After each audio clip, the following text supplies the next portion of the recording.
You said your dad passed when you were very 14. young. 14, okay. Yeah. Well, let me ask you this. If you were to eavesdrop a conversation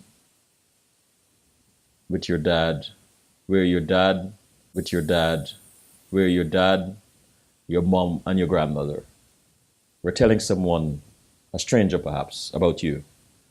Let's start with dad first because, you know, he died early. What do you think each of them would be saying? My dad. First thing that he would say is that I'm proud. That's my boy. No matter what, I'm not around, I still know that he has the right roots, the foundation that he established. That I established. That's what he would say, that I established. Because with my children, I tell you, I walk down the street with them, I hold their hand, and I have those fond memories of my dad holding my hand and saying, it's okay, son. So I do that. So he's going to say he's a good dad. My mom, what she would say is that I spent time with my son. I've given him everything I needed to give him so that he can make sure that he's a good dad, he's a good husband, and he's a provider for the family. So I saw all those qualities. My grandmother, he's a good cook. Is that so? Oh, she could throw down. So I learned from her because she lived with us. Okay. So you know, I learned from her how to cook, and I make some mean sweet potato pies. Oh really? Oh yeah. Oh yeah. Everybody wants to come to my house for Thanksgiving. Is that so? Oh yeah. If you were not a professor, a fashion designer, educator, or whatever, what would you believe would be your career today? I know. I would be a psychopathologist.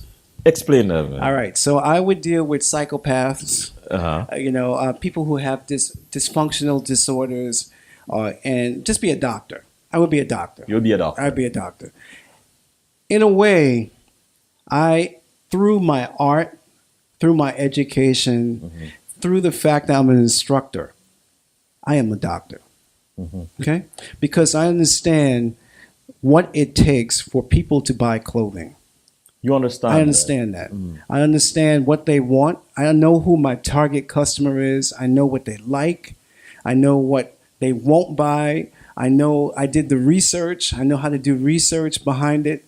And then my designs, my feeling for what I do for them, they like it. They want it. Because I understand people. So I am a doctor. Doctor of art. Doctor of art. There you go. I like that bridge. I really do. How long have you been a fashion designer, and how did you get your start in the industry? So Selwyn, you want to know how old I am? No. Well, you look brother? very young, brother. You look very, very young. So let me tell you, I work in fashion. Okay? I got young kids. I have a wife that needs me to look fresh. Yes, of course. So the bottom line is that actually I started in 1979. I'm 53. I'll be 54 this year. Gosh, man. You know, so what it is that I live a great life. I have a good spirit within me, and you know, I'm just grateful for everything that comes in my life. Awesome. Your wife. Yes. What would she add to that conversation you eavesdrop? What would she say about you? That he's something to live with. I love that. I love that. That's being truthful. No, she really would say that.